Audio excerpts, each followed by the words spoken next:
Women of Reddit, what job would a man have that would be an automatic deal breaker for you?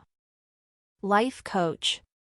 Never again. I dated a former life coach and he'd say the most mundane shit or insights I'd already had but phrased differently and expect me to shower him with thanks and praise. By the time I left he was trying to start an MLM. Glad to be out of that one. I got a friend like this. One part of me tries to remind myself that he's trying to help so I shouldn't be too irritated with him. But like your ex, he really wants that feel-good endorphin rush of me saying wow. I never thought of it that way. The real annoying part comes when I dismiss his advice because it legitimately doesn't apply to my situation, but he'll keep pushing and pushing it because he still wants the praise. Me, I need a new phone holder for my car. Him, you should get the kind that magnet clips onto the AC vent. Me, I had one of those for my old phone, but it won't work for this phone. Him, it's so easy to use. You stick a sheet of metal onto your phone, and the magnet holds it. Me, again. I used to have one. I know how they work. It won't work here. Him, I got one and it made my life so much easier. It'll make yours easier too. Me, again, it won't work for me. See how my phone case is also my wallet? The metal backing won't stick long to this leather. Can't you just drop it when I first told you it wouldn't work? It was rare for me to thank him when he exhibited this behavior. At one point I remember looking at him silently after he said something obvious and he said you're welcome. Or he'd talk about how people go through their whole lives without knowing the earth-shattering, not, things he was telling me. I typically wasn't looking for advice anyway, but he just couldn't let go of thinking he had the overly simplified solutions to everyone's problems. I think it's an evolutionary baggage thing. Like how kittens like to pounce things without knowing it's because doing so makes them better hunters, they just like to pounce things. I think my friend is acting out a quirk that made his ancestors rise through the social ranks by playing the wise guru everyone was grateful to have around, but he doesn't necessarily knowingly does it for that reason. His thinking probably doesn't go beyond it feels good when people praise me for my advice. So he's constantly trying to give advice when no one asks.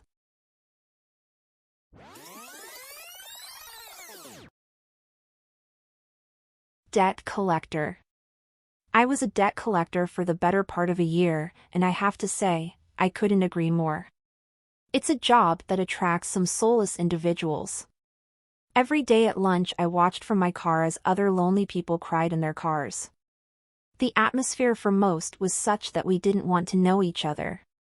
There wasn't a day that went by without someone on the floor full-on shouting at a debtor over the phone. The tactics seemed cruel and vindictive. Some of the long-termers seemed to relish it. Those were the fuckers you wanted to steer clear of. What kind of person enjoys yelling at 80-year-old grandmothers to get off your lazy ass, find some work, and pay your bill? To think that people don't take some of that negativity home with them is just naive. I wonder if it's actually more like taking the negativity to work, as in that's just who they are. That kind of stuff just wears on you over time until you become that asshole. It is hard to maintain your morals and ethics when your livelihood depends on it. Source, sold expensive as fuck vacuums to poor people who definitely couldn't afford it. I still regret compromising my ethics for that stupid-ass job.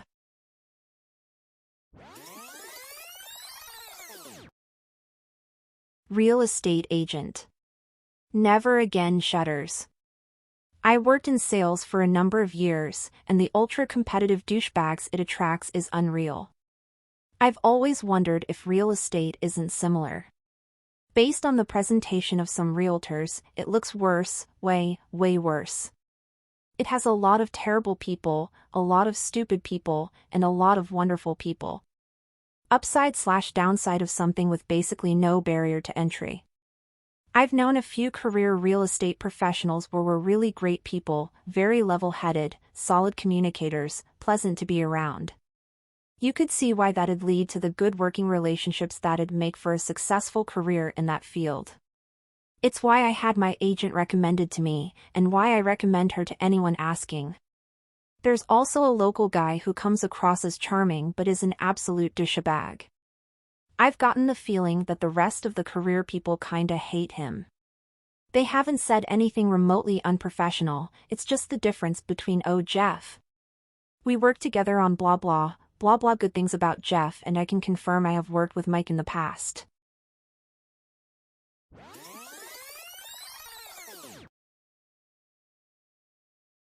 Police officer or circus performer?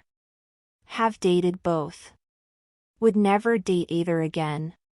Edit, congratulations to all of the 50+ people who made a no clowns joke. I can't stand circus performers myself. My reason being that all the ones I know have this constant drive to be the center of attention to a lot of people at all times. And when you try to connect one-on-one, you realize they're kind of an asshole, or they're like. And this is just me. There's kind of a Patrick Bateman, nobody behind the eyes, sense to them deep down. I know this sounds crazy, to stereotype them all this way. And I've only known a handful of them. But anyway, I'm wondering what your reason for avoiding them is. I went to uni in LA and you just described 90% of people I knew who wanted to be actors.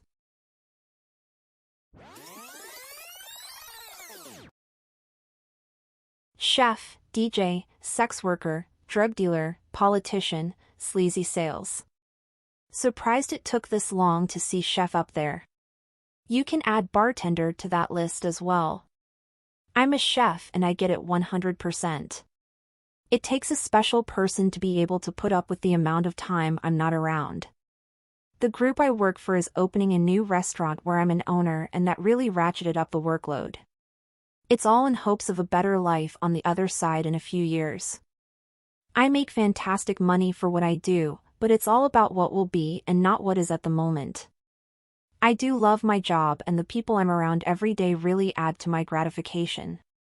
My now business partners are all successful industry people who are awesome to talk to about making it and that light at the end of the tunnel. They genuinely want everyone to be happy and successful and pay their employees beyond fairly, which is a rarity in this industry. However, the grind is real. I pray to be successful to allow myself a life I never thought I could have, and I'm more than halfway there. A side note would be that I am also the only chef in my group that is sober and actively takes care of themselves/works out. Most I know allow alcohol to consume them and get stuck in this cycle of abuse and anxiety. It's not an easy profession, and it is less conducive than most careers when it comes to maintaining a healthy lifestyle.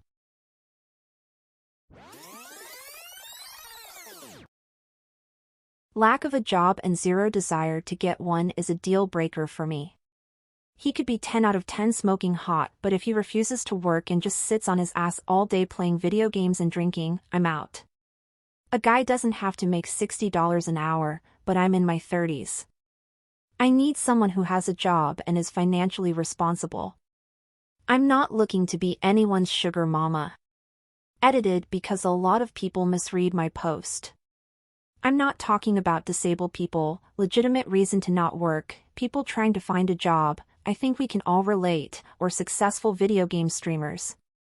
I'm talking about able-bodied guys who can work but refuse to even get a part-time job out of pure laziness. I dated a guy like this once. We shared an apartment. I was working 2 jobs at the time, while he worked part-time but would call in for the stupidest reasons. I'm too tired. My car won't make it through the snow. When there was 0.1 inch of snow on the ground. He didn't contribute, didn't try to better himself, was content being a lazy sack of shit. I left him. Now I'm doing great and he still depends on others to pay all his bills/expenses. My MIL kept picking up losers from a bar. They'd have a job, get with her, then quit and sit in her trailer drinking all day. The deal breaker was always when they vomited or pissed in her bed. The woman did not appreciate getting home from a 12-hour shift at the refinery and not being able to sleep.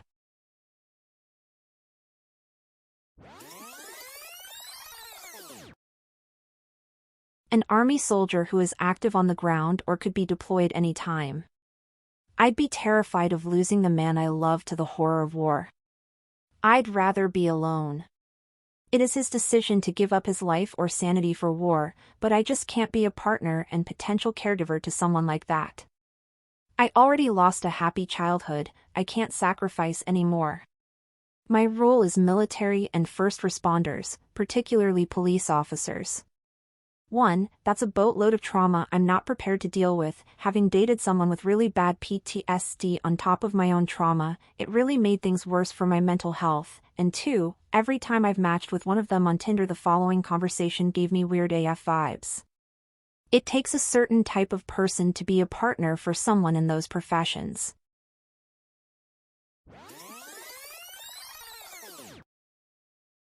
Law enforcement. The profession seems to attract controlling types. The rate of domestic abuse among law enforcement is multiple times higher, not percentages, multiples, than the general population. You have about a 40% chance of you and or your kids being beaten if your partner is a cop. And that's only based on what gets reported. Kid of a former cop who retired disability after 20 years as a cop. Let me tell you, plenty of cops just have an anger problem with the world. I got spanked growing up, couple of times with a belt. That said, the worst part of it by far was the constant verbal and emotional abuse. Just the constant screaming and absolute sense their way was the way. Compromise was rare. Catholic family too. I didn't really put it all together until I was in my mid-20s when I got into a fight with my mother over how he acted, and in a short-sighted frustration moment I made the comment, "I don't even know why you stayed with him," and my 65-year-old Catholic church worker mother's voice finally cracked for the first time I remember in my life as she admitted there was nowhere to go. What was I supposed to do? And she broke down weeping. I had literally never seen my mother break down like this in my life. It shattered my self-centered view of the situation, and it woke me up and shook me to my core. It dawned on me, his disability retirement pension, his income, it was the only way we could ever afford anything. She was financially trapped by this man, and her religion and core beliefs told her divorce was absolutely not an option. Everything I was subjected to as a kid? Yeah, my mom must have gotten the full force of that as the only line of defense between that man and her kids. I finally saw my mother for the victim she had always been. I wept for hours that night. She's still married to that man. 35 years almost. She's still trapped. That's what being married to a cop can do to you. I used to sell clothes to mostly older women. So many of them were downright giddy when their husbands died. They rarely spoke badly about their husbands, but you could tell it was the first time in their lives they got to be free.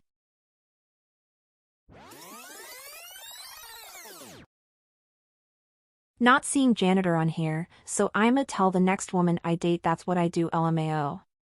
I'm a janitor for a school district and it's actually a sweet job. I get a pension, a ton of paid days off, decent pay for the work, I don't hurt after work, and I get to drive the floor scrubber, Zamboni.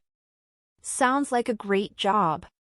From reading this thread it seems a lot of us would just like someone who has a job that doesn't involve being an arsehole and makes their own money rather than relying on someone else to pay for them. 100%. Would date a janitor any day over any of the asshole professions or the absent professions.